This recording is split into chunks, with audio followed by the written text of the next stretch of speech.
बिस्मिल्लाहिर्रहमानिर्रहीम, अस्सलाम वालेकुम। प्रोग्राम ज़ेरे बहस में खुशामदीद। मैं हूँ आपका मेज़बान ज़ौक अहमद। नाज़रीन, chief justice of Pakistan justice Yahya Afridi आजकल काफ़ी एक्टिव हैं। हुकूमत और अपोजिशन से उनकी मुलाकातें हो रही हैं।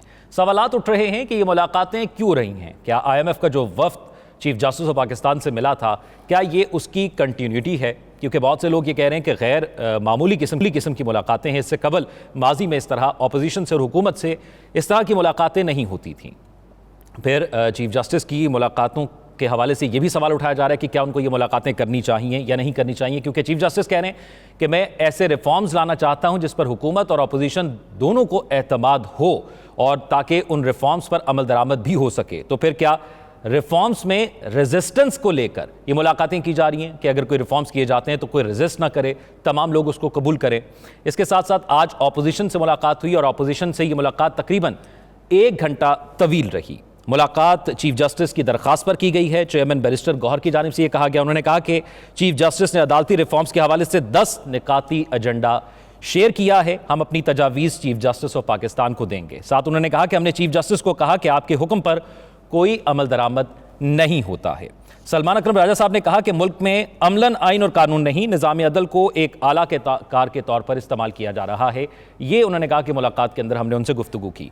अपोजिशन लीडर उमर अयूब ने कहा कि मुलाकात में मईशत के हवाले से भी बात हुई, 9 मई और 26 नवंबर के हवाले से भी बात हुई और बानी PTI के खतूत पर भी बात हुई। हमने वाज़े कर दिया कि हम 26वीं आइनी तरमीम को नहीं मानते।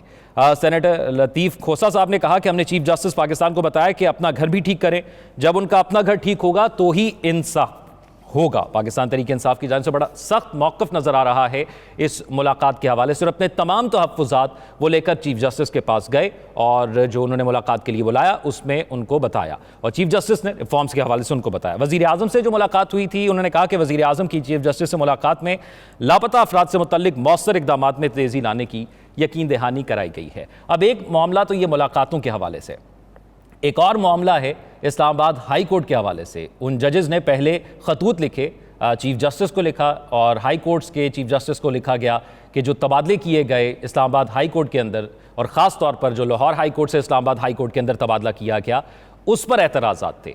अब सुप्रीम कोर्ट के अंदर एक पटिशन इस हवाले से दायर कर दी गई है। इस्लामाबाद हाई कोर्ट के 5 जजेस की जानिब से सीनियरिटी के मामले पर यह रुजू किया गया है सुप्रीम कोर्ट से। 49 सफ़ात पर मुश्तमिल आर्टिकल 184 की शिक 3 के तहत दरखास्त दायर की गई है, जिसमें इस्तदा की गई है कि सुप्रीम कोर्ट करार दे कि सदर को आर्टिकल 200 की शिक 1 के तहत जजेस के तबादले के लामहदूद इख्तियारात हासिल नहीं हैं। दरखास्त में इस्तदा की गई है कि मफाद आमा के बगैर जजेस को एक हाई कोर्ट से दूसरी हाई कोर्ट ट्रांसफ़र नहीं किया जा सकता और माजी के कुछ केसेस का हवाला भी इसमें दिया गया है। बड़ा तफसीली किस्म की यह दरखास्त दायर की गई है। प्रोग्राम में नजमुल साकिब साहब, राव खालिद साहब और साकिब बशीर साहब तीनों सीनियर तज्ज़ियाकार हमारे साथ मौजूद हैं।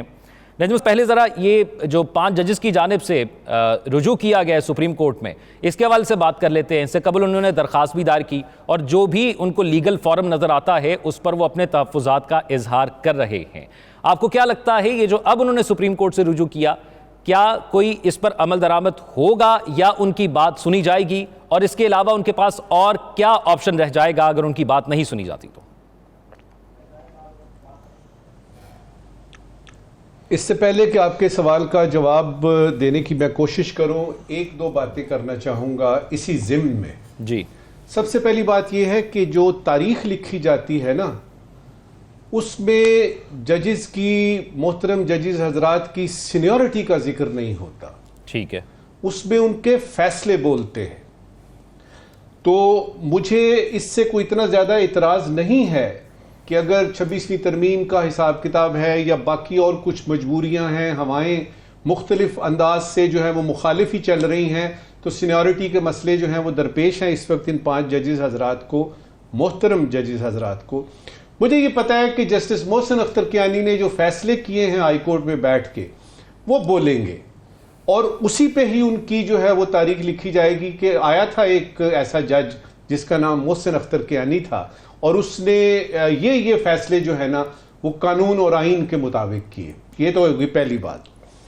दूसरी बात ये है कि ये जो आपने सवाल किया है ना, इस पिटीशन पे बात करने से पहले एक और बात मुझे याद आई। देखिए, कानून की इंटरप्रिटेशन जो है ना, वो 2 वकील होते ही इसलिए, एक इधर से बोलता है एक उधर से बोलता है, एक ही कानून पे बात कर रहे होते हैं। अब सवाल यहाँ ये नहीं है कि ये आपने जो बताया है ना 184 सब सेक्शन 3 या उसमें वो 194 की यानी बात कर रहे हैं आर्टिकल की, इसकी इंटरप्रिटेशन की बात है कि क्या वाकई ओथ लेना ज़रूरी है। एक अगर जज को ट्रांसफ़र कर रहे हैं आप, तो क्या उसका ओथ लेना ज़रूरी है कि नहीं, सीनियरिटी को कितना देंगे आप, हिसाब किताब। अब इस पिटीशन की जो अगर आप देखें, आप मुझसे आपने पूछा ना कि पिटीशन का क्या होगा और जजेस की ऑप्शंस क्या हैं। इस पिटीशन का मेरे तज्जिए के मुताबिक जब से ये शुरू हुआ है, इन्हीं जजेस हजरात ने वो खतूत लिखे थे, बिल्ली के गले में घंटी बांधी थी। उसके बाद से आप आ जाएं 26वीं तरमीम पे। 26वीं तरमीम होती है और उसमें इसका इलाज करने के साथ साथ और कई चीज़ों के इलाज हो जाते हैं, और उसमें 2/3 अक्सरियत, जिसमें पीटीआई के भी कुछ जो है ना वो ख़वातीनो हजरात बदरजाए अतम मौजूद थे, तो 2/3 आपने यानी अक्सरियत के साथ कानून आईनी बदल दिया आपने, आप 26वीं तरमीम ले आए। अब अगर इस पिटीशन को देखते हैं आप, क्या आपके ख्याल में सुप्रीम कोर्ट में जो इस वक्त चीफ जस्टिस साहब हैं मोहतरम याहिया आफरीदी साहब, उनकी भी सीनियरिटी का मसला था? तो अगर जस्टिस मंसूर अली शाह ने चुपके से मान लिया है और मुस्कुरा के कहा है कि खैर है कोई बात नहीं, हम अपना काम करेंगे, आप अपना काम करें, तो इसमें इस सीनियरिटी को इतना ज़्यादा बनता हुआ मुझे नज़र नहीं आ रहा। और अगर इस पिटीशन को सुना जाता है सुप्रीम कोर्ट में, पहले तो ये बात है ये सुनी जाएगी भी कि नहीं, क्योंकि एक 26वीं तरमीम के बारे में भी तो हेयरिंग है ना, यानी उसके बारे में कुछ सवालात जो हैं वो खड़े किए गए हैं। अगर ये पिटीशन सुनी जाती है तो आपके ख्याल में जवाब क्या आएगा कि डोगर साहब को वापस भेज दें लाहौर, और ये जो एक्टिंग इस वक्त हाई कोर्ट के चीफ जस्टिस हैं इनको जो है वो फारिग कर दिया जाए? साहब, ये 26वीं आईनी तरमीम अब क्योंकि वापस जाती है नहीं जाती, लेकिन मैं एक बुनियादी सवाल ये करना चाहता हूं कि हम जब आइन की तशरीह सियासी जमातें करवाना चाहती हैं तो वो अदलिया के पास जाती हैं। अब अदालत खुद वहां पर बैठे जजेस आइन की तशरीह के हवाले से पटिशंस दायर कर रहे हैं और खतूत लिख रहे हैं, क्या अदल के निज़ाम पर भी इसका असर होगा? ये मेरे इस वक्त की आखिरी बात थी जो आपने पहले ही कर दी है। देखिए, जजेस हजरात जो हैं वो इस वक्त इंसाफ तलाश कर रहे हैं। कोई अच्छा सा वकील देखा जाए जो हमारे केस जो है वो आगे यानी सुप्रीम कोर्ट में लेके जाए। कितनी अजीबो गरीब सूरत हाल है कि जिन्होंने इंसाफ देना है वो इंसाफ मांग रहे हैं। लिहाजा इस पिटीशन की जो ओवरऑल अगर आप सूरत हाल देखें तो मुझे इसकी शुनीद भी मुश्किल नजर आ रही। एक तो होता ना जी सुनी जाए और उसके बाद फैसला इनके हक में हो, क्योंकि अगर इनके सुनी जाती है और फैसला इनके हक में आता है, सीनियरिटी लिस्ट रिवाइज करते हैं रजिस्ट्रार साहब, और जो इन्होंने इसमें लिखा है कि ये ओथ नहीं लिया वगैरह वगैरह, ये सारी बातें मानी जाती हैं, तो क्या 26वीं तरमीम को आप यानी बिल्कुल ही उल्टा सीधा करके एक तरफ रख देंगे? मेरा अपना ज़ाती तज्जिया ये है, हमारा तज्जिया ये कहता है कि ये कर दिया इन्होंने क्योंकि तमाम हुज्जत भी करनी पड़ती है। याद रहे कि ये ख़त नहीं है, जो खतों किताबत शुरू हुई हुई है ना, ये बाकायदा तौर पे एक पिटीशन है। अब डिपेंड करता है यानी सुप्रीम कोर्ट पे कि वो इसको हेयरिंग के लिए कब लगाते हैं और उसके बाद वकला क्या बात करते हैं और इनका नतीजा क्या निकलता है। लेकिन 2-3 चीज़ें तय हो गई। नंबर 1 ये चीज़ तय हो गई कि ये जजेस हजरात जो हैं इन्होंने अपना तारीख में नाम लिखवा लिया, इन्होंने बिल्ली के गले में घंटी बांधी थी तो उसकी। और दूसरी बात यह है कि जब आप हवाएं मुखालिफ चल रही हों और उनके सामने खड़े हो जाएं तो फिर उसकी कोई कीमत अदा करनी पड़ती है। और मेरे ख्याल में ये यानी वक्त ऐसा आ गया है कि किसी को परवाह ही नहीं है कि तारीख किस नाम से याद करेगी।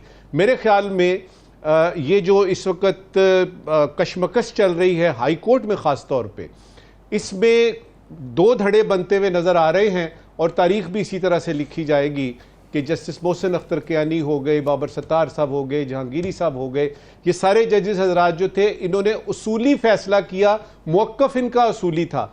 अब हवाएं चल रही हैं मुखालिफ, तो इसका फैसला देखते हैं क्या होगा। लेकिन मेरी आखिरी बात यह है कि इस पिटीशन का कुछ भी नहीं होना, ना कुछ हो सकता है। जजों की ऑप्शन आगे क्या है ये जजेस ज़्यादा बेहतर जानते हैं, लेकिन मेरे ख्याल में इसके बाद कम से कम सीनियरिटी की बात वो नहीं करेंगे। और कौन सी जगह पे जाएंगे वो?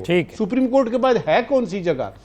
तो सीनियरिटी की बात वो नहीं करेंगे और फिर देखते हैं कि क्या ये जजेस हजरात अपनी अपनी सीटों पे बैठ के अवाम की फलाह व बहबूद के लिए सारे फैसले करते रहते हैं, या इनको अपनी सीनियरिटी की इतनी फिक्र है कि ये बाकी काम भूल के सिर्फ इसी तरफ लगे रहेंगे। ये फैसले करते रहेंगे, ये जमे रहेंगे, ये भी हमारा तज्जिया याद रखिएगा। राव साहब, आप भी ये समझते हैं कि ये सीनियरिटी वाले मामले में पढ़ने के बजाय फैसले बोलते हैं और फैसले ही ज़्यादा अहम होंगे? या आपको लगता है कि एक हाई कोर्ट से एक जज को लाया गया और वो अगर अब सीनियर तरीन हो गया है दूसरी हाई कोर्ट के अंदर, तो जजेस ने जो ये मुतालबा किया और जो आइन का हवाला दिया, ये कहीं ना कहीं किसी ना किसी तरह दुरुस्त साबित होगा या होता हुआ नजर आता है? वो एक शेर याद आ गया मुझे फौरी तौर पे, दीवार क्या गिरी मेरे कच्चे मकान की, लोगों ने मेरे सहन से रास्ते बना लिए।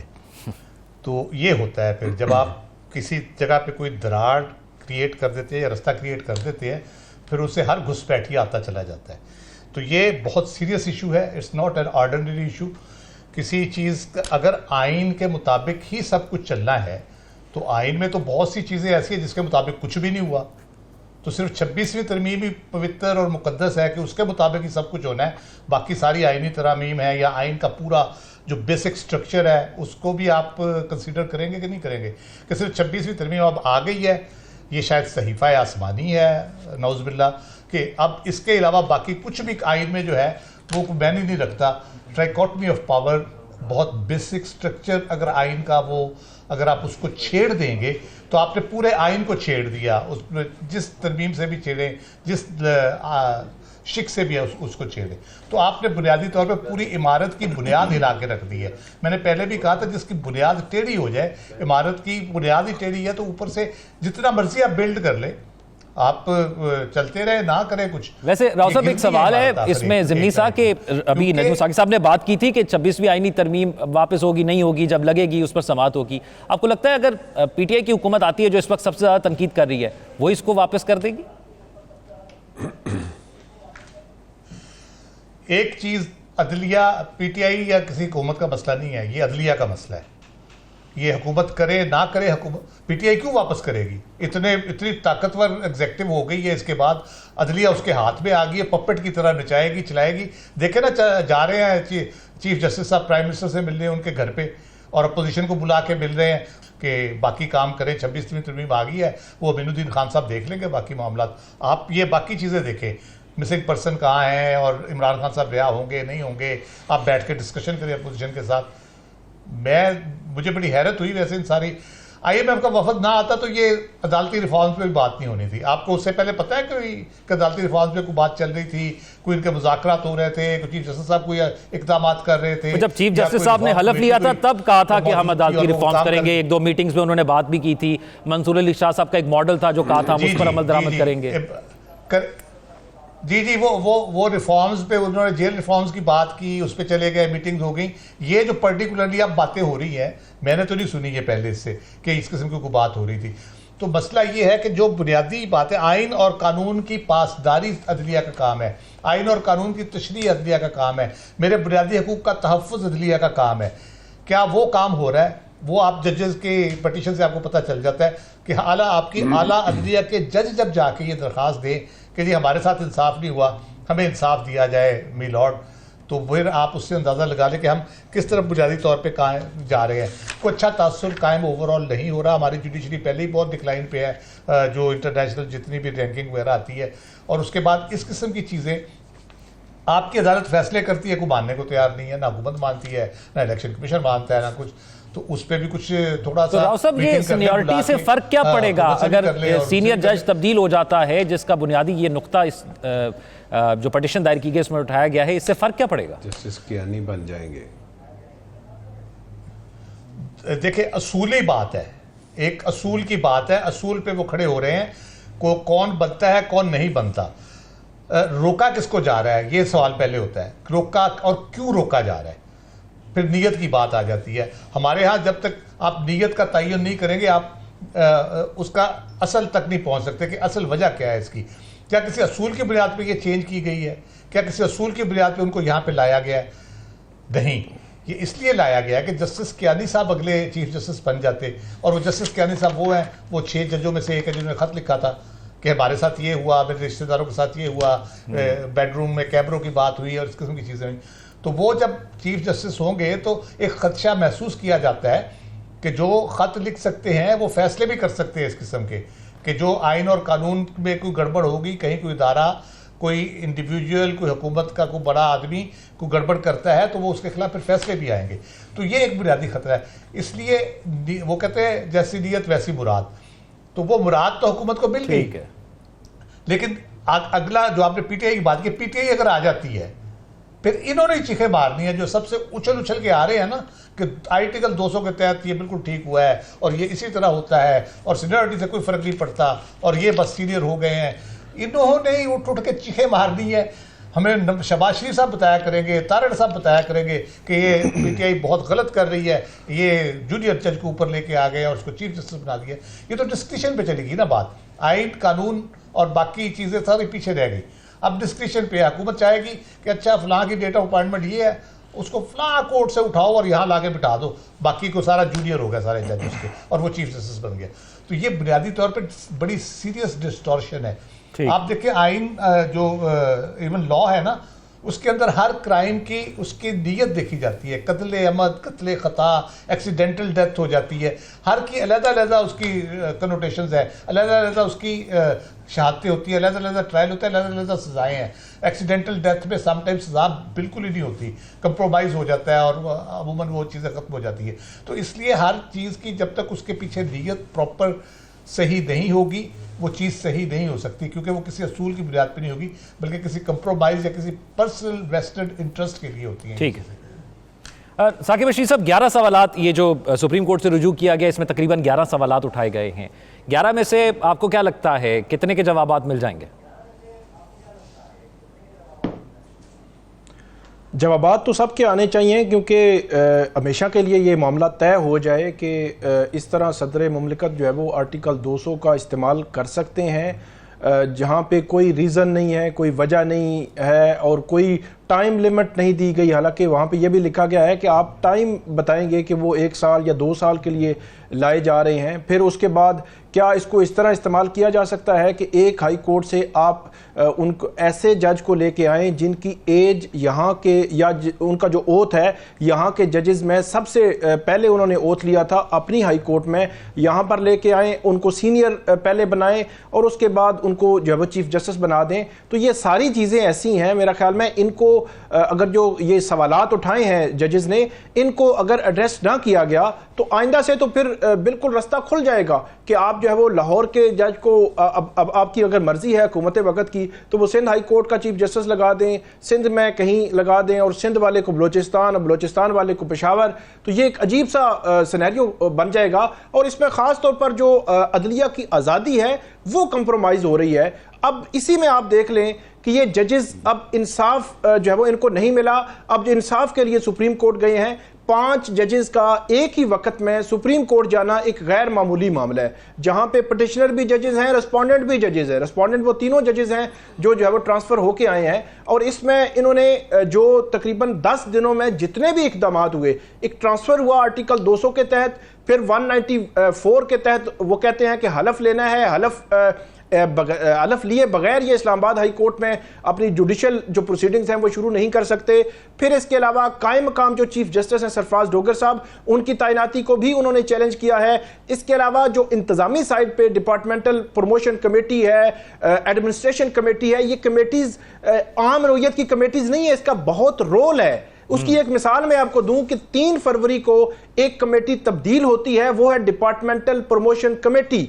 वो नई कमेटी बनती है और उसमें 10 फरवरी को जिस दिन चीफ जस्टिस आमिर फारूक साहब ने सुप्रीम कोर्ट जाना था या उनकी जो है वो तैनाती हुई, तो 10 तारीख को ही नोटिफिकेशन आता है कि 3 मुअज़्ज़ज़ जजेस की जो है वो प्रमोशन कर दी गई है। तो 7 दिनों में नई कमेटी, तो बहुत चीज़ें हैं इसके पीछे जो है वो इनको एड्रेस होना है। तो इसलिए उन्होंने इंतजामी साइड पर भी जो तब्दीलियाँ की गई हैं उसको भी चैलेंज किया है। उसकी एक और वजह भी है कि आप एक लाहौर हाई कोर्ट से 15 नंबर के जज को आप यहाँ पे लाए तो 7 जज जो है एक जो है वो दर्जा उनकी तनज़्ज़ुली हो गई। तो ये कैसे हो सकता है कि आप जो दूसरी हाई कोर्ट से लाएं और तनज़ली करके, और उसके बाद वो जो उन्होंने कॉन्स्टिट्यूशनल फ्रॉड कहा था अपने खत में, शुरू में जब 5 जजेस ने खत लिखा था चीफ जस्टिस याहिया अफरीदी साहब को और जुडिशल कमीशन ऑफ पाकिस्तान को, कि उन्होंने कहा कि ये कॉन्स्टिट्यूशनल फ्रॉड है कि आप इस तरह करके सीनियर प्यूने जज और उसके बाद चीफ जस्टिस और उसके बाद मुस्तकिल चीफ जस्टिस जो है वो बना देंगे, तो ये इस तरह नहीं है। तो आर्टिकल 200 और आर्टिकल 194 इन दोनों की तशरीह जो है वो आईनी बेंच ने करनी है। अब इन्होंने इंटरिम रिलीफ भी मांगा है, लेकिन इसमें एक और मसला जो है वो आइंदा आने वाले दिनों में बनेगा, क्योंकि कायम मकाम चीफ जस्टिस है, इन्होंने मुस्तकिल होना है, तो मुस्तकिल जो है वो आइंदा 1-2 हफ्ते में या 3 हफ्ते में मुस्तकिल के लिए इजलास जो है वो बुलाया जाएगा जुडिशल कमीशन ऑफ पाकिस्तान का। तो उससे पहले क्या सुप्रीम कोर्ट में आईनी बेंच इस क्वेश्चन को रिजॉल्व कर देगा या इस पर कोई फैसला देगा? बज़ाहिर मुझे नहीं लगता, क्योंकि आईनी बेंच आजकल मिलिट्री कोर्ट्स के केसेस सुन रहा है, उसके बाद 26वीं आईनी तरमीम के केसेस सुनने हैं, तो बज़ाहिर ये मामला मुझे बहुत जल्दी हल होता हुआ नजर अपनी बारी पे लगेंगे तमाम केस। वजीर कानून भी कह चुके हैं। अच्छा साकिब रशीद साहब, जरा ये जो रिफॉर्म्स की बात कर रहे हैं चीफ जस्टिस साहब, जिससे हुकूमत से भी मिले हैं, ऑपोजिशन से भी मुलाकात हुई है, ये कौन से रिफॉर्म्स लाना चाह रहे हैं और ये मुलाकातें क्यों हो रही हैं? पहली बात तो यह है कि यह मुलाकात चीफ जस्टिस साहब को वज़ीर आज़म से हो या अपोजिशन से हो, ये नहीं करनी चाहिए थी। इसका तासुर बिल्कुल भी ठीक नहीं गया। ये सवाल जो है वो आम लिटिगेंट्स उनके जहन में जाता है, हमारे जहनों में आता है कि कौन सी माशी ऐसी सरगर्मियां हैं, माशी पॉलिसी है जिस पे जो प्राइम मिनिस्टर हैं, जो एग्जीक्यूटिव हेड हैं, वो चीफ जस्टिस ऑफ पाकिस्तान से डिस्कशन कर रहे हैं। कौन सी जो सिक्योरिटी चैलेंजेस हैं जिनकी जो है वो एक्सपर्टीज जो है वो चीफ जस्टिस ऑफ पाकिस्तान के पास है या उनके साथ वो डिस्कस कर रहे हैं। और इसके अलावा बाकी भी मामला जो मैं इवन समझता हूं कि मिसिंग पर्सनस के केसेस, जो मामला जुडिशल साइड पे जजेस को देखने चाहिए, अदालत लगाकर जो रिस्पोंडेंट साइड है, क्या ऐसा कभी हुआ है कि जज जो है वो बैठकर दूसरी पार्टी को डिस्कशन करे चैम्बर में या घर में या किसी जगह पे भी, और उसके बाद जो है वो जुडिशल साइड पे या अदालत में आकर उस केस को सुने जहां पे वो पार्टी हो? इसी तरह अपोजिशन की बात है। मैं बिल्कुल इत्तेफाक नहीं करता कि इमरान खान साहब की पार्टी के उनके खतूत, उनके जो ग्रीवियंस हैं बिल्कुल एड्रेस होने चाहिए, उनके जायज़ मुतालबात हैं, लेकिन इस तरह मुलाकात करके जो मालूमात आई है, मेरे ख्याल में उसमें ईच एंड एवरीथिंग डिस्कस हुई है। इमरान खान साहब के केसेस डिस्कस हुए हैं, उनकी बेलें डिस्कस हुई हैं, ट्रायल कैसे चल रहा है, डॉक्टर यास्मीन राशिद की जो है वो जमानत नहीं हो रही, जो बुनियादी इंसानी हकूक की खिलाफ वर्जियां तो एक जनरली है, लेकिन स्पेसिफिकली केसेस के हवाले से, ट्रायल्स के हवाले से सवालात उन्होंने रखे हैं कि जो डिस्ट्रिक्ट जुडिशरी के ट्रायल्स हुए हैं वो जो वो ठीक तरीके से नहीं हो रहे, जेल का ट्रायल जो है वो ठीक तरीके से नहीं हो रहा। तो ये वो सवालात हैं जो अदालत के अंदर जजेस को देखने सुनने चाहिए। अगर चीफ जस्टिस ऑफ पाकिस्तान बैठकर ये काम करेंगे कि अपने घर के या क्लोज डोर में ये बातें करेंगे, वो उनको कहते हैं कि आप उनकी पिटीशंस पड़ी हुई हैं 8 फरवरी, 26 नवंबर, 9 मई, इसके अलावा इंसानी हकूक की खिलाफ वर्जियां, मिसिंग पर्सन, सारी पिटीशन सुप्रीम कोर्ट में पड़ी हुई हैं, वो टेकअप करते, उसमें रिस्पोंडेंट को नोटिस करते, इनको भी बुलाते, ओपन कोर्ट में सुनते, तो एक अच्छा उसका पैगाम जाता। लेकिन यह है कि इसके असरात जुडिशरी पर कोई अच्छे नहीं पड़े। फिर एक और बात कि आज उन्होंने प्रेस कॉन्फ्रेंस की 2 घंटे पीटीआई वालों ने, उन्होंने कहा कि हमने उनके मुंह पर कहा कि 26वीं आईनी तरमीम को हम नहीं मानते। तो जो सामने बैठे थे चीफ जस्टिस याहिया अफरीदी साहब, वो तो 26वीं आईनी तरमीम के बेनिफिशियरी हैं। तो ये जो चीजें हैं, इसीलिए कहा जाता है कि जज जो है वो एक फ्रीक को सामने बिठाकर उसको डिस्कस ना करे, बल्कि ओपन कोर्ट में सुने। तो इसका जो नेगेटिव असरात है, मेरे ख्याल में पहले ही इंडिपेंडेंस ऑफ जुडिशरी के हवाले से, पाकिस्तान में जुडिशरी की रैंकिंग के हवाले से बड़े सवालात हैं, और ये चीजें मजीद जो है वो सवालात खड़ी करती हैं। नजम साकिब साहब, मुख्तसरन आपसे सवाल भी करना चाहूंगा कि उन्होंने बुलाया पीटीआई वालों को, पीटीआई वालों ने अपने तहफुजात भी सामने रख दिए रिफॉर्म्स के साथ साथ, तो अब वो उन्होंने सुन ली है, उस पर कुछ कर भी सकेंगे? देखिए, वो जो कर सकेंगे वो तो ऑलरेडी हम सबको पता है, आपके सारे देखने वालों को पता है। मैं सिर्फ एक तरफ इशारा दिलाना चाहता हूं जी, कि जब कानून की इंटरप्रिटेशन की बात आती है, तशरीह की बात आती है ना, तो एक शख्स ये कहेगा, एक अच्छा वकील ये कहेगा जी कि जजेस हजरात जो है वो प्राइम मिनिस्टर से क्यों मिल रहे हैं, इसका कोई रिवाज नहीं है, इसका कोई प्रैक्टिस नहीं है, ये ठीक नहीं है, यानी अदलिया को अलहदा रहना चाहिए, ये जो एग्जेक्टिव्स हैं अलहदा रहने चाहिए। तो दूसरी तरफ से वकील ये कहेगा कि आईन पाकिस्तान में या कानून पाकिस्तान में कोई ऐसी शिक है जिसके तहत बाकायदा तौर पे मना किया गया है प्राइम मिनिस्टर को कि उसने नहीं मिलना चीफ जस्टिस से। तो मैं आपको बता रहा था, ये जो कवानीन बनते हैं ना, ये जो आईन बनता है, ये इंसान ही बनाते हैं और उसमें छोटी सी खिड़की रखी जाती है। अब जो कुछ आइंदा आने वाला है, साकिब बशीर साहब ने बिल्कुल ठीक कहा है, इसके असरात आने वाले दिनों पे पड़ेंगे, अदलिया पे पड़ेंगे, एग्जेक्टिव पे पड़ेंगे, आइंदा आने वाली सियासी सूरत हाल पे पड़ेंगे। लेकिन इन सियासी और आईनी और ये जो अदलिया के हिसाब किताब हैं, इनके असरात का फर्क किसको पड़ रहा है, सवाल ये है। और हम उम्मीद करते हैं कि स्टेबिलिटी पर भी पड़े मुल्क में इलाक़ातों का या इन खतूत का, या ये जो प्रेस कॉन्फ्रेंसेस बाहर आकर होती हैं, या जो तहफ़्फ़ुज़ात बताए जाते हैं, या जो रिफॉर्म्स की बात की जाती है, वो मुल्क की स्टेबिलिटी पर भी अगर उसका असर पड़ेगा तो उसी का फ़ायदा होगा, उसके अलावा तो शायद फिर फ़ायदा ना हो पाए। ब्रेक की तरफ चलते हैं, स्टे विद अस।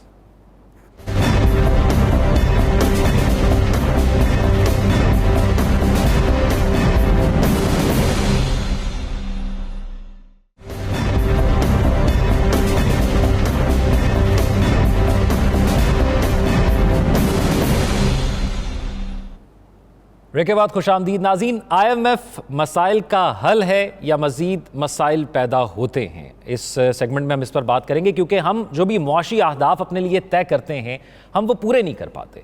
उसमें बुनियादी वजह क्या है, ये हम समझने की कोशिश करेंगे। क्या कैपेसिटी नहीं है सिस्टम के अंदर इतनी कि वो अहदाफ पूरे किए जा सकें, या फिर हमारे अंदर जो अनस्टेबल किस्म का एक पॉलिटिकल सिस्टम है जो अपना टेन्योर पूरा नहीं करता, तो फिर वो प्लान्स को भी पूरा नहीं कर पाता? क्या इसकी एक रीज़न ये भी है? बहुत सारी कंट्रीज़ पाकिस्तान में इंटरेस्ट शो कर रहे हैं, बहुत सी मेल मुलाकातें होती हैं, बहुत से वफूद आए पाकिस्तान के अंदर, पाकिस्तान में इन्वेस्टमेंट करने के हवाले से उन्होंने बात की, government to government MOUs sign हुए हैं।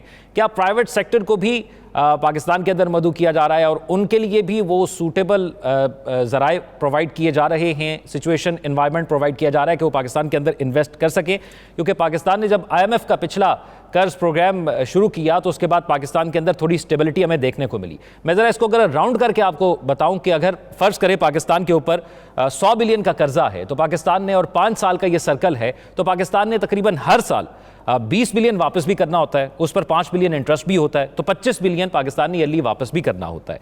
तो इसी को अगर हम सामने रखें तो पाकिस्तान के अंदर IMF के जो रेजिडेंट चीफ हैं वो ये कहते हैं कि पाकिस्तान में इकॉनमी पर जो बोझ है वो कर्जों की वजह से है, टैक्स का इकट्ठा ना होना है और इनकम जनरेट करने में कमी की वजह से है। फिर मोहम्मद औरंगज़ेब साहब हमें बताते हैं कि मुल्क बेवजह मरात का मुतहम्मिल नहीं हो सकता, और फिर और भी बहुत से प्लान्स बताते हैं। ये प्लान्स तो मुआशी तज्जियाकार भी बताते हैं, हम भी बताते हैं, वज़ीर आज़म साहब भी बताते हैं, लेकिन जिन लोगों ने ये करने हैं वो भी सिर्फ बताते हैं, ये नहीं बताते होने कैसे हैं। फिर हम हमेशा कहते हैं कि हम IMF के आखिरी प्रोग्राम के अंदर हैं, तो क्या कोई हम इक़दामात ऐसे करते भी हैं कि हम उस प्रोग्राम से निकल कर अपनी इकॉनमी को खुद स्टेबल कर पाएँ? इस पर बात करते हैं। राव खालिद साहब, हम हमेशा सुनते हैं, हर हुकूमत में सुनते हैं, हमने ये भी सुना था कि IMF के पास नहीं जाऊंगा, फांसी ले लूंगा, फिर भी IMF के पास गए, अब भी दावे किए जा रहे हैं। तो क्या ये दावे IMF आखिरी प्रोग्राम है, ये सिर्फ हमारे जो इलेक्शन के दावों की तरह हैं, या हकीकी तौर पर कोई ऐसा अमल दरामद भी हम कर रहे हैं कि ये मुमकिन हो सकता है? देखिए, बुनियादी जो मसला है ना, वो अगर आप किसी को ब्लेम अगर करना चाहते हैं इस हवाले से, तो उसमें हम तो हैं ही हैं, as a country, as a leadership हमारी जो भी रही 75 सालों में, वो तो है ही है। लेकिन सबसे बुनियादी जो कसूरवार मेरे ख्याल में, अगर आप हिस्टोरिकली देखें, तो इस यूनाइटेड स्टेट्स ऑफ अमेरिका, उसके इंटरेस्ट इस खित्ते में इस किस्म के थे कि वो यहाँ पे रूस का इन्वेजन हुआ, हम उसकी जंग लड़ने लग गए, उससे निकले, फिर 9/11 हुआ, फिर हम उसमें आ गए, और हम 1958 से जो ये IMF के आए हुए हैं, उसमें सारे चंगल में फंसे हुए हैं लोन के लिए। $25,000 था पहला लोन। वैसे बड़ा मैं पढ़ रहा था, बड़ा मुझे हंसी आई कि 25,000 कितना डॉलर हो गया, आजकल तो गिनती में नहीं आते मुल्कों के हिसाब से। तो हम रिफॉर्म्स का प्रॉमिस करते रहे IMF से कि हम ये करेंगे, ये करेंगे, ये करेंगे, और उसके बाद हमने नहीं किया। तो ये तो चाहिए तो ये था कि पहले दूसरे तीसरे प्रोग्राम पे हमें मैं यही बता रहा हूँ आपको, पहले दूसरे या तीसरे प्रोग्राम पे IMF हमें कहता कि भाईजान थैंक यू वेरी मच, आप पूरा नहीं कर रहे, हमारे पैसे वापस करें, हम आपको लोन नहीं देंगे। लेकिन हुआ ये कि अमेरिकन इंटरेस्ट आ गया यहाँ पे, अमेरिका ने कहा कोई नहीं, आपको पेरिस क्लब से भी रीशेड्यूल करवा देते हैं, IMF को का चुप करके बैठो, इसको नहीं कुछ कहना, और ये हमें अभी मामला इस किस्म के चलने दो। तो इस वजह से ये चीज़ें चलती रही, इसलिए अमेरिका का मैं कसूर कह रहा हूँ। ठीक। अब अमेरिका का वो वाला इंटरेस्ट यहाँ पे नहीं है। अब अमेरिका IMF को नहीं कह रहा कि कोई नहीं, खैर अगर पाकिस्तान ने रिफॉर्म्स नहीं भी की तो आप चलाएं। तो उसकी वजह से हुआ क्या, with the passage of time IMF तो करना ही चाह रहा होगा, यकीनन वो सख्तियाँ तो करते ही गया, बढ़ाता गया अपने वो प्रेशर को, और जो टर्म्स एंड कंडीशंस थी वो चेंज होती चली गई। और अब 24वें प्रोग्राम में नौबत ये आ गई है आपकी, और इतनी शदीद कड़ी शराइत आ चुकी हैं आपकी कि आपके यहाँ शहरी आज़ादियों का मसला हो, सियासी इस्तेहकाम की बात हो, अदलिया की आज़ादी हो, बैरूनी सरमायाकारी का मसला हो, अफरात ज़र का मसला हो, डॉलर की प्राइस का इशू हो, एनर्जी क्राइसिस हो, हर चीज़ में वो आपको कहता है ये इस तरह क्यों हो गया, ये इस तरह क्यों हो गया। जैसे वो एक सख्त गीत जो पेरेंट्स होते हैं ना, तो बच्चे को इधर क्यों बैठे हो, खड़े हो जाओ, खड़े क्यों बैठ जाओ, बैठे क्यों वो चल पड़ो, और ये कलम उठाओ, ये सोटी रख दो, इस तरह का वो अब हर डे टू डे बेसिस पे हमें करने लग गए हैं। अब ये मामला तो उस तरह से शुरू हो गया हमारे साथ। उसमें तमाम तर हुकूमती दावों के बावजूद कि हम बेहतरी की तरफ जा रहे हैं, हमारे मामला ठीक नहीं है। हम अभी भी अपने दोस्तों के बरहूने मिन्नत है, उनकी वजह से हमने अपने फॉरेन एक्सचेंज रिजर्व्स अगर कुछ हमारे स्टेबल है, या डॉलर की प्राइस स्टेबल है, उनकी वजह से है, या हम लोन रीपे अगर कर रहे हैं। तो आज अगर वहाँ पे मसला हो जाए तो हमें हो जाएगा। बैरूनी इमदाद पे हमने 75 साल निकाल लिए हैं, अब मुझे अगले साल 2 साल निकलते नज़र नहीं आते अगर हमने अपनी आदतें ठीक ना की, रिफॉर्म्स ना की। तो बकौल finance minister we have lost our standing as a nation. ये मैं नहीं कह रहा, ये वज़ीर ख़ज़ाना साहब कह रहे हैं। अजम साकिब साहब, 25 करोड़ आवाम का सवाल आपके सामने रख रहा हूं, क्या मुल्क को IMF चला रही है?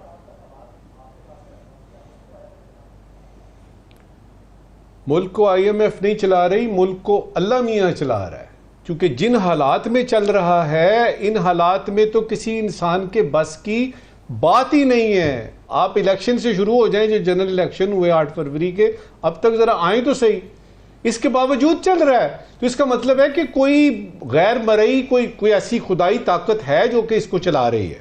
देखिए, ये कहना कि यानी अमेरिका जो है वो उसका कसूर है और उसने जो है वो दे के कर्जा अपने काम कराए। देखिए, मैं आपको ज़ौक कर्जा देता हूं, आपके पास इख्तियार है कि आप कहें मुझे नहीं चाहिए, आप कहें मुझे नहीं चाहिए। ये ताकत हमें अपने अंदर बहसियत कौम के पैदा करनी पड़ेगी। अभी मसलन मुझे एक ऑफर होती है जी कि फलां जगह पे आप रिटायर हो गए हैं, फलां जगह पे आपको नौकरी देते हैं, तो मैं इनकार क्यों नहीं करता? मैं जब उसको कबूल करता हूं तो मैं ये क्या कहता हूं, दलील सुनिए। चूंकि मुल्क को डिफॉल्ट से बचाना था, लिहाजा हमने अपनी सियासी जो वेल्थ है ना, सियासी इमेज, उसको दांव पे लगा दिया। दलील जो है ना, आजकल का हालात ऐसे हैं, खासतौर पे जब से डोनाल्ड ट्रंप साहब तशरीफ लाए हैं, दलील नाम की चीज इस वक्त सियासियात से, मुआशियात से निकल चुकी है। इस वक्त सिर्फ जोर जबरदस्ती चल रही है और धौंस चल रही है। जल्दी से आपको ये बता दूं कि IMF के रेजिडेंट डायरेक्टर जो है ना, जिनकी बात अभी हो रही थी, वो और हमारे जो वजीर खजाना हैं, एक साथ उन्होंने 2-3 बड़ी खौफनाक बातें की हैं और दोनों एक पेज पे नजर आए हैं। मिसाल के तौर पे टैक्स इकट्ठा करने की सलाहियत में कमी आई है, ये रेजिडेंट डायरेक्टर कह रहे हैं। टैक्स इकट्ठा करने की सलाहियत में कमी आई है। वजीर खजाना साहब क्या कह रहे हैं? टैक्स इकट्ठा करने में मुश्किलात पेश आती हैं। तो फिर इसका क्या मतलब है?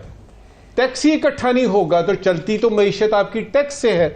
दूसरी बात उन्होंने की है जो कि मेरे नज़दीक ज़्यादा अहम है, जो रेजिडेंट डायरेक्टर ने कहा है कि कई शोबे कौमी खजाने में हिस्सा नहीं डाल रहे। ये भी रेजिडेंट डायरेक्टर साहब ने फरमाया है। उसके बाद आपके वजीर खजाना मान रहे हैं कि तनख्वाहदार तबका और मैन्युफैक्चरिंग आपकी खिदमात जो हैं उसमें टैक्स गैर मुतनासिब है। मुझे ये बताइए, अगर आपको पता है कि आपके टैक्स हासिल करने की, वसूल करने की, आपको यानी वो जो आपके टैक्स बनते हैं, इनकम टैक्स हो जाए, वेल्थ टैक्स हो जाए, जो भी हो जाए, उसकी सलाहियत नहीं है या कम हो रही है, तो फिर ये कहना कि बिजली के बिल बढ़ा दें, फिर ये कहना कि जी आप नोट नए छाप लें, मुझे समझ नहीं आ रही। ठीक है, तो हमें पता है कि कहां पे है मसला। अब ये जो 2 दिन बाद एक IMF का एक और आ रहा है क्लाइमेट यानी फंड टॉक के लिए एक जो वक्त आ है रहा है। जिसको हम मिशन कहते हैं, और जी बिल्कुल, और उसमें $1 बिलियन की बात है। मेरी दुआ है कि 2022 के जो सैलाब आए थे, कम से कम उसके बारे में, अब 3 साल तकरीबन होने को हैं, कम से कम उसके बारे में हमारे पास फैक्ट्स एंड फिगर्स हों और हम सही तरीके से बता सकें कि हमें वाकई ये मुसीबत आई थी। तकरीरें ना करें, हम फिगर्स ना बताएं, बाकायदा तौर पे यानी पावर पॉइंट प्रेजेंटेशंस बना के फैक्चुअली करेक्ट, क्योंकि हम ये भूल जाते हैं। आपकी मिनिस्ट्री ऑफ क्लाइमेट चेंज और ये जो एनवायरनमेंट की है ना, ये भूल जाते हैं। आजकल है दौर सोशल मीडिया का और इंटरनेट का। ये गूगल भाईजान जो है ना, ये सारा कुछ बता देते हैं। तो आप वो फिगर जो बता रहे हैं उनको डबल चेक वो करके आएंगे। लिहाजा देखिएगा कि ये $1 बिलियन क्लाइमेट चेंज की रेजिलियंस के बारे में है। उनको अपना एडेप्टेशन प्लान दिखाइए, उनको कहिए जी कि ये हमने अपने तौर पे किया है, इसमें आप चिप इन करेंगे, ये $1 बिलियन को हम इस तरह इस्तेमाल करेंगे। मगर मुसीबत क्या होती है, USAID जो है वो आपको पैसे देती है कि आप स्कूल खोलेंगे और आप ये करेंगे, और बाद में क्या पता लगता है कि वो सारे स्कूल जो हैं उनमें से एक भी तामीर ही नहीं हुआ, लेकिन तनख्वाहें दी जा रही हैं। अब इसमें मुझे बता दीजिए IMF का क्या कसूर है और यूनाइटेड स्टेट्स ऑफ अमेरिका का क्या कसूर है। साकिब रशीद साहब, एक तो ये IMF का जो वफ्द आ रहा है 24 से 28 फरवरी तक, जिसका जिक्र अभी किया क्लाइमेट फंड टॉक के हवाले से, इसके हवाले से क्या तैयारियां हैं? फिर 6 मंथली रिव्यू के हवाले से मार्च में भी एक वफ्द आ रहा है, तो जो अहदाफ उन्होंने हमें दिए थे और जो ये आदाद शुमार की बात अभी जो साकिब साहब ने की है, क्या हमने वो पूरे कर लिए हैं? हम उनको कायल कर लेंगे? जी बिल्कुल, ये 2 वफद आ रहे हैं, एक तो 24 फरवरी को, एक 3 मार्च को। एक जो 24 फरवरी वाला है उसमें तो $1 अरब या $1.5 अरब तक जो है वो है मामला, जो है वो क्लाइमेट के हवाले से बात होनी है।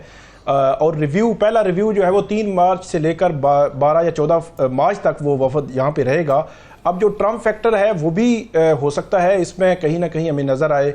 अभी रिसेंटली भी एक वफद यहाँ से गया है, जो पाकिस्तान में हमने देखा कि मुख्तलिफ शोबों में, इदारों में और ख़ास तौर पर अदलिया के हवाले से वो उन्होंने बहुत ज़्यादा मुलाकातें भी की। उनकी हतमी रिपोर्ट तो जुलाई में आनी है। अभी जो इनिशियल जो रिपोर्ट आई है वो तो इत्मीनान बख्श ही उन्होंने करार दिया है, लेकिन IMF का एक वफद जा रहा है, दूसरा आ रहा है, फिर तीसरा आ रहा है। तो डेफिनेटली IMF के अंडर जो है वो पाकिस्तान बिल्कुल उस पर डिपेंडेंट भी है। और लेकिन अगर देखा जाए कि क्या वो रिफॉर्म्स जो करनी थी यहाँ पे की गई हैं वो हमें नज़र नहीं आती, और क्या जो असरात हैं यहाँ पे, महंगाई है, बिजली महंगी है, गैस महंगी है, या इसके अलावा हुकूमत ने जो नजकारी करनी थी, या दीगर जो पेंशन की इस्लाहात थी, या वजारतें जो है वो मरकज से सूबों को देनी थी, या वजारतें कम करनी थी, अखराजात कम करने थे, वो क्या किए हैं। लेकिन दूसरी तरफ हम देखते हैं कि MNAs MPs के लिए 700 अरब जो है रुपए जो है वो फंड जो है वो रखे गए हैं,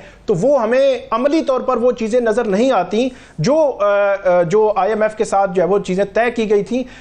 लेकिन यह है कि जो महंगाई है, बेरोजगारी है, वो मौजूद है, अवाम पर जो बोझ है वो मौजूद है। गवर्नमेंट से तो हुकूमत जो है वो ये प्लान कर रही है कि 2035 पर जो है वो हमने कोई अहदाफ जो है वो रख लिए हैं, या उड़ान पाकिस्तान या ई पाकिस्तान जैसी चीज़ें जो है वो लेकर आ रहे हैं। लेकिन दूसरी साइड पे देखा जाए कि अमली तौर पर क्या है, वो बहुत कम हमें अमली तौर पर जो है वो नज़र आता है। अब देखना यह है कि IMF का जो वफद आएगा उसको क्या ये जो है वो मुतमिन होकर जाएगा, या मजीद जो है वो पाकिस्तान पे या हुकूमत पे कुछ ऐसी रिफॉर्म्स का मुतालबा किया जा सकता है, या कोई लेजिस्लेशन का मुतालबा किया जा सकता है जिसके डायरेक्ट जो है वो इफेक्ट जो है वो पब्लिक पर आए। अब सैलरीज क्लास पर जो टैक्सेस की बात हो रही है कि वहां पे आप जो है वो सरमायाकार है उस पर, उससे जो टैक्स कलेक्ट करना है वो नहीं कर रहे, लेकिन जो सैलरीज क्लास है उनसे टैक्स कलेक्ट भी किया जा रहा है। और ये भी खबर है कि पहले 7 माह में जो टैक्स कलेक्ट करने की जो शरह है तकरीबन 100 अरब रुपया जो है वो ज्यादा, यानी इसमें बेहतरी करने की भी जरूरत है। और जब भी हम सुनते हैं कि IMF का वफ्द आ रहा है हम परेशान हो जाते हैं, क्योंकि जब भी मजीद उनकी कुछ शराइत होती हैं उसका फिर डायरेक्ट बोझ आम आवाम पर होता है, तो इसलिए हमें परेशानी भी हो जाती है। एक ब्रेक की तरफ चलते हैं, स्टे विद अस।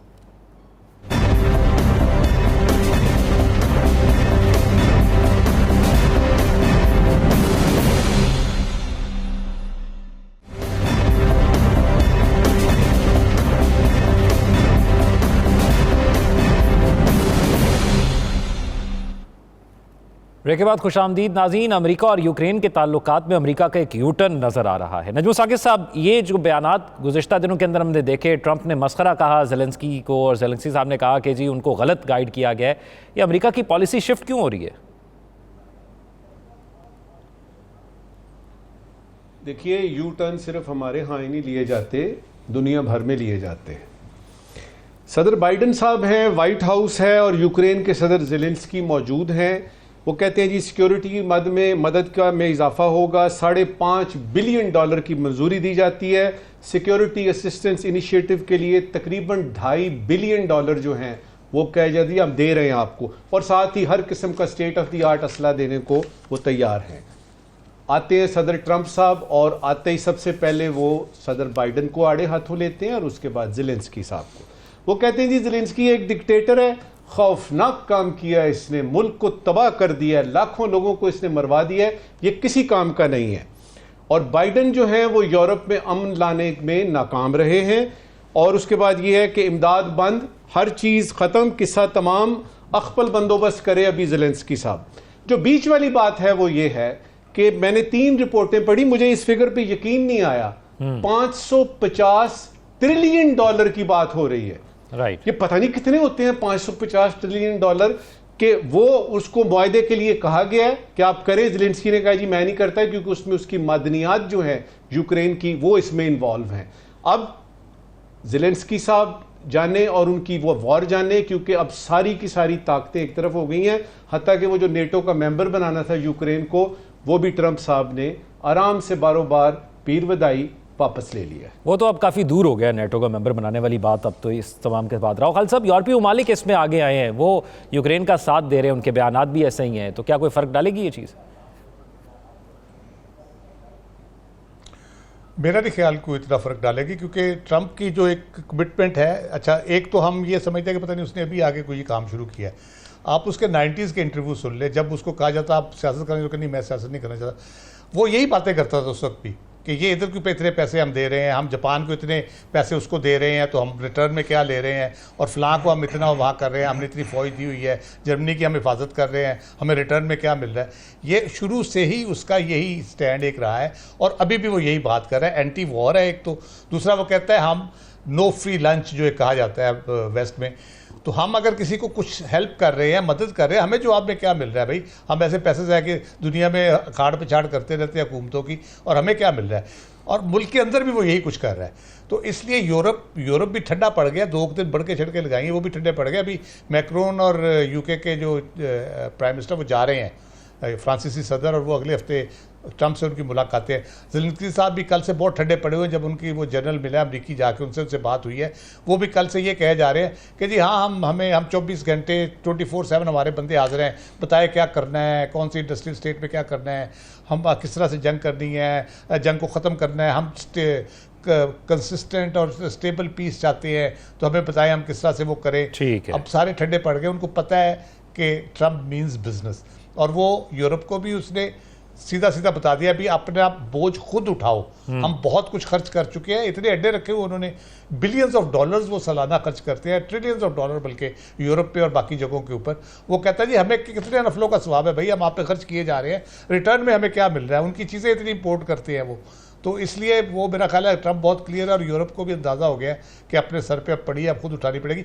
हमें ये देखना चाहिए 2 चीज़ों पे बहुत जोर दे रहा है, एक वो एंटी वॉर है, दूसरा प्रो डेमोक्रेसी। हर जगह पे डेमोक्रेसी के लेक्चर दिए जा रहा है, आज़ादियों के, शहरी आज़ादियों के लेक्चर दिए जा रहा है, तो हमारी तरफ ना रुख कर ले गई। साकिब रशीद साहब, गैर मामूली शख्सियत थे डोनाल्ड ट्रंप, जो फैसले ले रहे हैं वो भी गैर मामूली नज़र आ रहे हैं। बिजनेसमैन सोच है, ये बहुत महाज खोलनी है, हर महाज पे कामयाब हो जाएंगे।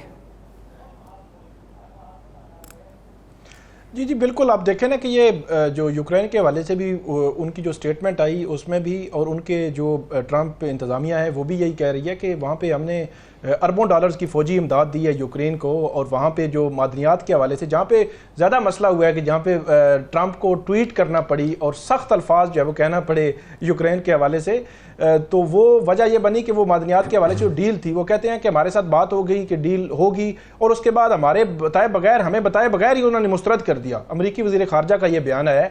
तो इस वजह से जो ट्रंप हैं वो मायूस भी हुए और गुस्से में हैं। और जो मेरे ख्याल में उनकी जानिब से बड़ा वाज़ेह पैगाम आया है कि रूस के साथ वो मुज़ाकरात करेंगे, सदर ट्रंप सदर पुतिन के साथ मिलेंगे। अभी तक चीज़ें तय नहीं हुई कि किन शराइत या किस तरह जो है वो ये जंग जो है वो ख़त्म करनी है। और ट्रंप ये भी कह चुके हैं कि अगर मैं सदर होता तो ये जंग छिड़ती ही ना, और शुरू से ही जो है वो हम इसको रोक लेते। लेकिन अब जो है वो उन्होंने ठान ली है, बज़ाहिर ऐसे लगता है कि वो अब इसको किसी मंतकी अंजाम तक पहुँचाएंगे। जो सऊदी अरब में मंगल को मुलाकात हुई है और आइंदा हफ्ते दोबारा जो है वो जो वज़राए ख़ारजा हैं दोनों ममालिक के, उनकी मुलाकातें हो रही हैं। ट्रंप और सदर पुतिन की मुलाकात है, मेरे ख्याल में वो फाइनल होगी, क्योंकि अमरीकी वज़ीर ख़ारजा आज कह चुके हैं कि हम अमन चाहते हैं और हमारा एक ही एजेंडा है सदर पुतिन के साथ मुलाकात का होगा, सदर ट्रंप का, कि वो जंग कैसे ख़त्म करेंगे। ठीक, नजम साकिब साहब आज के सवाल। शुक्रिया ज़ौक। एक ज़रूरी सवाल है और एक गैर ज़रूरी सवाल है। पहले ज़रूरी सवाल, डिस्कोज नुकसान में जा रहे हैं, लेकिन खबर मिली है कि नेपरा के आला अफसरान ने अपनी तनख्वाहें बग़ैर इजाज़त के, बग़ैर हुकूमत की मंजूरी के बढ़ा ली हैं। नेपरा के अफसरान ने अपनी तनख्वाहें खुद ही बढ़ा ली है। ज़रूरी सवाल ये है कि तनख्वाहों में 4 गुना इजाफा के लिए जो रकम दरकार होगी वो IMF से लिए कर्जे से अदा की जाएगी या ये भी बिजली के बिलों में एडजस्ट होगा? ठीक है, आज का गैर ज़रूरी सवाल, FBR के चेयरमैन साहब ने कहा है कि तरक्की के फ़वाइद आम आदमी तक नहीं पहुंच रहे, जिन लोगों को टैक्स अदा करना चाहिए वो नहीं दे रहे, और ये कि FBR में टैक्स वसूली की सलाहियत पैदा नहीं की गई, यानी FBR के पास सलाहियत ही नहीं कि वो टैक्स वसूल कर सके। गैर ज़रूरी सवाल ये है कि आली मरतबत मोहतरम चेयरमैन FBR साहब तुहाडे वालों फिर असी हूँ ना ही समझिए। राइट, हमारे नाज़रीन सोशल मीडिया पर अपने फीडबैक से आगाह करेंगे। अपना ख्याल रखिएगा, अल्लाह हाफ़िज़।